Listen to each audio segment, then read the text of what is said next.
best part about doing a podcast is I can smoke while I'm doing it. Was that tobacco? Was it weed? Was it salvia? Some sort of weird herb? Who knows? You'll never find out. Anyway, I'm feeling good now. Let's do it.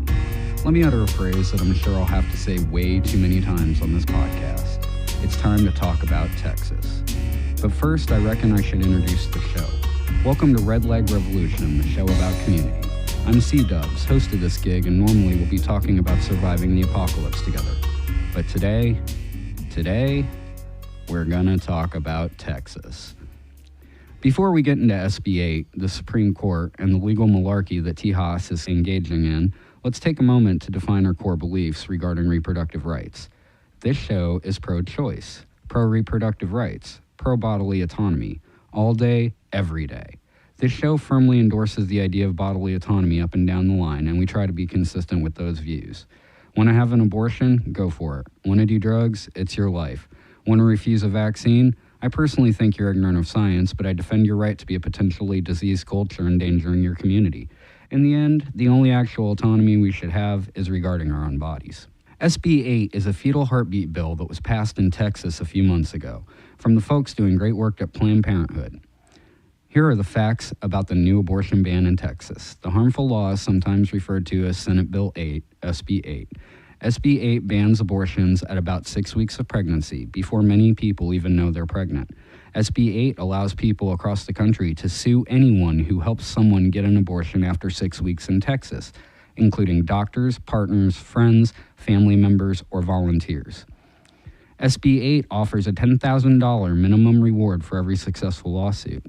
SB 8 is the harshest, most extreme abortion restriction in the country, and it's the first 6-week ban that has been allowed to take effect. That means any person, such as a partner, parent, nosy neighbor, random stranger, or anti-abortion protester from any state can sue a person they believe helped someone get an abortion in Texas after 6 weeks.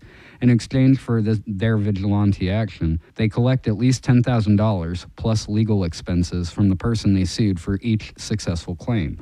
This abortion ban will block most safe abortion services in Texas and could also lead to the harassment of health center staff, patients, and anyone who helps a person get an abortion. So that was from Planned Parenthood. And that's some Handmaid's Tale shit. Big Brother, dystopian. There's a lot to unpack, so let's get to it. First off, we shouldn't be legislating morality or any individual's bodies, especially given these laws are usually passed by cis white men who have literally no experience or knowledge of wombs, fallopian tubes, and uteruses. Uteri? Uteruses? What's the plural of that? Anyway, these laws are made with no input from people who actually have uteruses. Uteri? I'll look it up. But greatly affect the people's ability to live their lives. Let's talk a minute about why the right does this. There's a few reasons for it. First and foremost, it galvanizes their base. You might not get a corn farmer in Nebraska to go vote when you talk about foreign aid or tax breaks for the rich, but as soon as you invoke defenseless babies, you have a new voter at the ballot box and a crusader for life. Ha, see what I did there? Secondly, because we live in America and we need to keep those private prisons filled, we have a need to criminalize human behaviors. We often do this in the guise of policing morality. Abortion, drugs, and prostitution are all great examples of criminalizing basic behaviors. They criminalize these behaviors because once you send a voter into the system, they criminalize these behaviors because once you sent a voter into the system, they cease to be voters and can't vote against you. It's a rigged game, and it's how the Republicans continue to eke out survival. Well, that and other voter suppression methods, gerrymandering, voter ID law. Okay, it's one of the many ways that Republicans hold back voting rights. The main reason for atrocities like SB 8 is because it's good optics for their side. It isn't an issue of reproductive rights. Rather, to them, it's a holy crusade to stop the murder of babies. It's not. Spoiler, it's not. The issue with this line of thought is that it's not a baby. It's not a child. It's a diploid set of chromosomes, a zygote, and then a small collection of cells. From the zygote, it graduates into a fetus, which is still not a person, and remains a fetus until it is delivered. Just like an acorn isn't a tree, a batter isn't a cake, and the idea for this script wasn't a script, things progress and change. And along with those changes comes new terminology, new responsibilities, and new issues with each step. Back to SB 8, and why we're talking about it now. The Supreme Court declined to hear a case challenging SB 8. From CNN.com, SB 8, the controversial Texas law that bars abortion at 6 weeks, went into effect early Wednesday morning after the Supreme Court and a federal appeals court failed to rule on a pending emergency request brought by abortion providers. The lack of judicial intervention means that the law, which is one of the strictest in the nation and bans abortion before many people know they are pregnant, goes into force absent further court intervention. Texas knew this law was a direct attack on Roe v. Wade. In fact, it was crafted to directly challenge that law. And it's no surprise that the conservative-leaning Supreme Court declined to hear the case and provide relief to all the comrades with uteruses in Texas. Side note, what about the Supreme Court? Why do 9 unelected justices have the power to do what they do? Why is there no recall method available for the justices? Why do we even pretend that they're impartial when we know they're just going to toe the party line of whomever appointed them? And if you think it's a good thing because of the Constitution, let me remind you that the Founding Fathers didn't think black people were people, so you might want to rethink that defense. Anyway, the Supremes declined to hear the case, so now Texas has yet another shit show on their hands.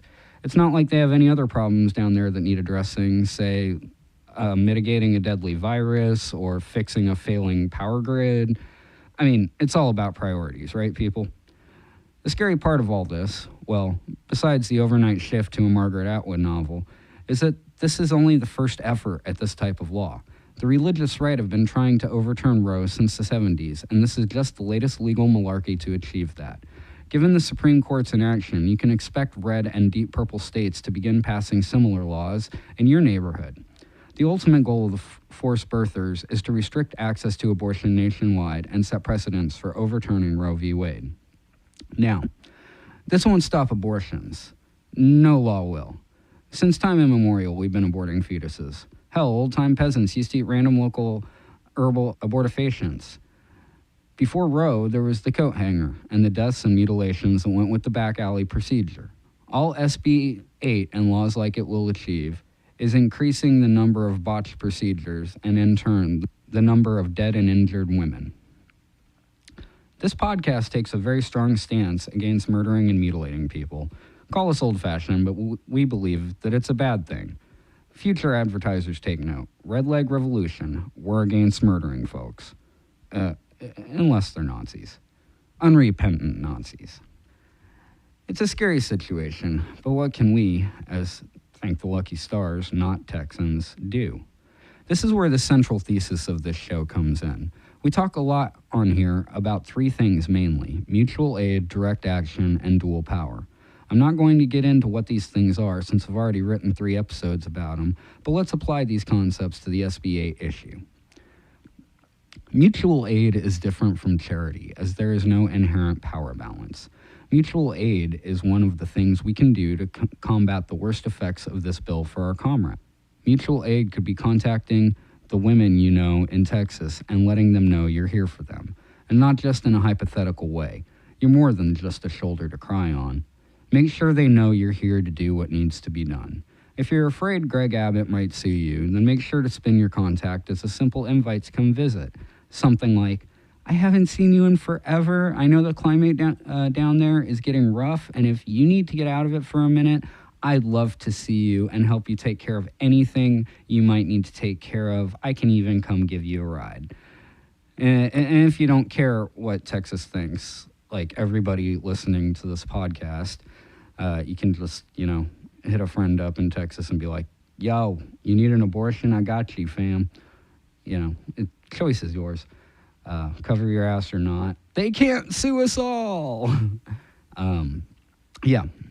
But then the important thing is to follow up with these promises. If you can't drive to Texas to evacuate a reproductive rights refugee, I'm sure you know other like-minded people closer to the border. Get a chain of people working to help those affected to get the services that they need. Mutual aid can also be donations to folks trying to get out of the state for necessary procedures. It can be offering your home to a refugee when they come to visit your state. It takes many different ways, and we can all help in one way or another. Another thing we're going to talk a lot on this show is direct action. Direct action is utilizing whatever leverage you have to affect change and not relying on established institutions. We'll talk a bit more about that in our direct action episode. But in this case, it could be time, money, or your labor, among many other things. Direct action can be violent, but storming the Texas state capitol would probably end up with a bunch of us shot and nothing else changing, so let's focus on nonviolent DA. What are some ways you can utilize your leverage against this draconian law? First off, don't fuck with Texas. No, I'm serious. Don't fuck with them at all, period. Boycott them. Boycott the whole damn state. Don't visit Texas. Don't consume media based in Texas. Don't buy from companies based in Texas. A friend of mine, David Williamson, recently posted this, and he said everything I wanted to say but better. Plus, copy-paste helps hit minimum word requirements for a script. My ode to Texas. I like Apple computers. The new MacBook Pro is made in Austin, Texas. I won't be buying one. The Toyota Tundra is a cool vehicle. I won't be buying one of those either. I love cheap airfares. Southwest Airlines is based in Dallas. I won't be booking any flights with them. Actually, my go-to airline is American, and I won't be booking with them either. I won't be visiting Texas or sending any money there for the foreseeable future. You see, I'm not a Texas resident, so I didn't get to play a part in your state politics, yet I do get to decide where I send my body and my cash. Texas state politics limit participation for people that look like me, and I find that disgusting. Texas state politics took away a woman's right to choose her own health options unless it's whether to wear a mask in a pandemic. That's just plain stupid. I'm tired of watching Americans get dumber. If Texas is able to continue its behavior unchecked, other states will follow. There are a lot of things that I like that are made in Texas. A few I can't get a replacement for. Gasoline immediately comes to mind. Even using a company based elsewhere is likely that the gas was refined in Texas. That said, most of the items I buy from Texas, I can get a suitable replacement from elsewhere. Here is a list of Texas companies I've used in the last year that won't be seeing any more money from me. Waste Management, American Airlines Group, ConocoPhillips, Phillips 66, Dell Technology, AT&T, Pizza Hut, Whole Foods Market, Frito-Lay, Kimberly-Clark, 7-Eleven, Academy Sports, Neiman Marcus, Pier 1, Cinemark, Pace Picante Sauce, Snickers, Skittles, and Starburst, Under Mars Candy, and Mossberg Shotguns. Some of these companies are really a part of my normal existence. I love Slurpees and Fritos. However, as of today, I will find non-Texas replacement items. No reason to watch nationally televised games featuring Texas college or professional teams. I guess what I'm saying is I have every intention of messing with Texas because they are messing with the rest of us. It's never occurred to me to boycott an entire state before, but times are different now. Hashtag Texas don't mess with me. Hashtag boycott Texas. So seriously, folks, let's don't fuck with Texas. They've been telling us for years that, so let's listen to them. So that brings me to our next method of DA, which is gumming up the system.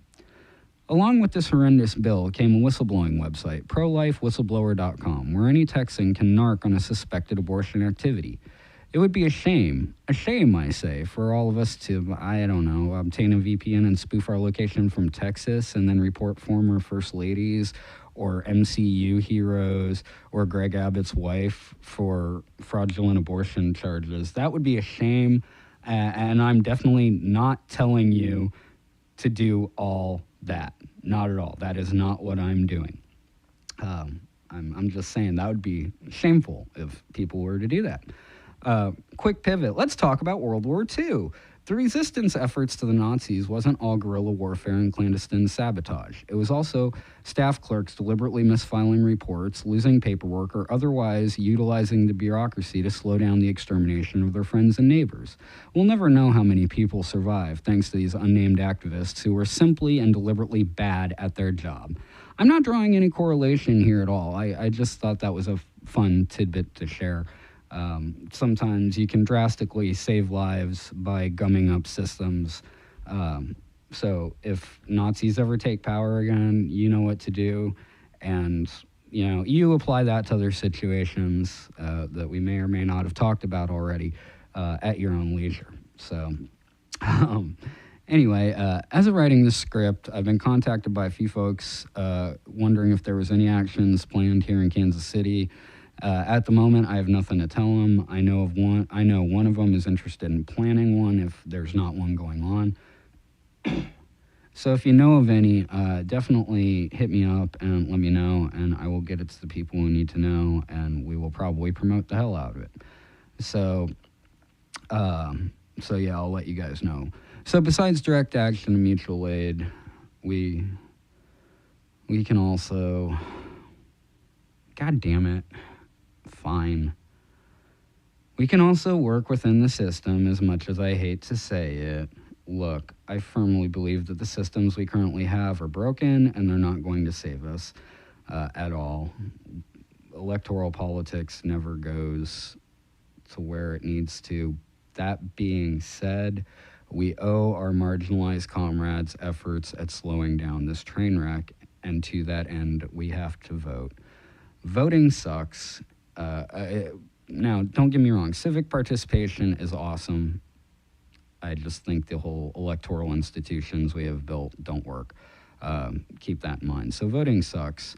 In the long run, it doesn't change much anything, but at the same time, if the Democrats have power, we're fighting more to gain ground versus losing ground when Republicans have power. It's more of a fight when Republicans have power and nationally or locally to, actually just keep the services and privileges that we have now. We have to fight to maintain them versus fight to gain more. Don't take this as an endorsement of the Democrats. I don't like Democrats either, and we'll be doing a whole episode down the line about the dangers of Democrats co-opting movements. But I'd honestly rather have to eat a pile of shit than a pile of shit that also has broken glass in it. It's harm reduction, and I don't like even endorsing it publicly, but at the same time, you see it, at least in reproductive rights, especially, that Democrats are the ones that are going to kind of keep us where we're at versus try to actively take the rights away of women and girls. So, but that being said, on the subject of political engagement, get active in your local politics. If we get active in our local politics, we can start to, move at least the Democrats more to the left. Again, insofar as electoral politics work, air quotes. So SB 8 was on a state level, but we see this type of forced birth shit on every level of government. It could be a town council zoning a neighborhood to refuse to allow a new Planned Parenthood office or an expansion to the existing office to meet state regulations, to something like SB 8, to national efforts to overturn Roe v. Wade, of which SB 8 is part of. As long as we sit back and let the organized religious right continue to dominate the political discourse, we'll always be fighting a losing battle. Please get involved in your community some way. Again, vote, it's harm reduction, but you can't think that that's all you have to do. See how you can help, not just on reproductive rights, but on everything. See how you can help your community and how your community can help you. This will help build dual power and stronger communities. And stronger communities is how we're going to survive these hard times that we have coming up as climate change kind of hits. So, go vote, go get involved in, local office, but also get involved in local mutual aid efforts, and, we'll go from there. Hopefully we can slow the train wreck and mitigate the most damage we can. Hopefully. Anyway, here's why I believe in reproductive rights personally. First off, like we talked about before, I'm big on bodily autonomy. If I don't want the government telling me what drugs I can or cannot put in my body, it seems like an easy jump to not telling women what to do with theirs. Secondly, this podcast is explicitly pro-sex. We like talking about it, having it, and protecting others' rights to it. If it's between two consenting adults, you do you, boo. Part of being pro-sex is being pro-birth control, up to and including abortion. The way I always saw it was that if a woman has more options for birth control, my chances at possibly having sex increases. I'm sure there's some sort of mathematical formula that explains that. I don't have it off the top of my head, but it may be something I explore in my retirement years. Anyway, I also have a daughter. I've been raising her to know her body is her own, that no one can tell her what to do with her body, and that her value is so much more than being a vessel for the unborn. I'm thankful that I had these views before I had a daughter versus becoming enlightened only after the fact. I don't want my daughter to grow up in a world where her body belongs collectively to an oppressive state and she has no autonomy to her own physical vessel. SB 8 is terrifying, and I hope you'll do what we talked about to change it. Direct action, mutual aid, solidarity. That's how we're going to get through all these tough things we have coming up. And what better place to start than protecting the rights of everyone with a womb who needs protecting. Remember, I'm not biblical at all, but I'm a big fan of the time Jesus was like, whatsoever you do to the least of my people, that you do unto me. It's a variation of the golden rule, do unto others as you would have done.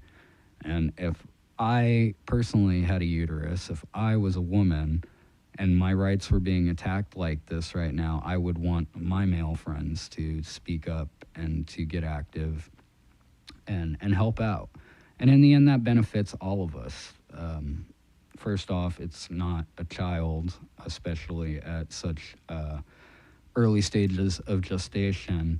And not everybody's cut out to be a parent. And the situations that brought forth the fetus may not always be intentional. And I wouldn't ask somebody to carry a burden of any other type for 9 months against their will and then have to deal with that burden for the rest of their life. I wouldn't want somebody to do that to me. It seems pretty fair to not want to impose that onto others. So, anyway, future episodes will not follow this format of me ranting for however long it took me to read about 3,500 words. Looks like about 23 minutes. But this stuff needed to be said. I do wish I had a guest for this episode, but I need to get this out there since it's time sensitive, and I haven't had time to schedule a guest host, and I might have gotten my first real ban from Facebook for 24 hours to where I can't post or comment. So my primary network of asking if people want to help out, I'm frozen out of for another 6 hours. We will more than likely revisit this topic with one of my many women's rights, reproductive rights activist buddies. But for now, I just kind of want to, literally use my platform and my privilege to get that message out and help amplify the important message that this shit's scary, this shit's fucked up, and we need to do everything we can together to fight it. So, anyway, thanks for listening to Red Leg Revolution, the podcast about community. Follow us on Facebook and YouTube at Red Leg Revolution and on Twitter at Red Leg Pod. We hope you'll join us as we build a better world on the ashes of the old, together, because our only hope is each other. Man, and fuck Greg Abbott.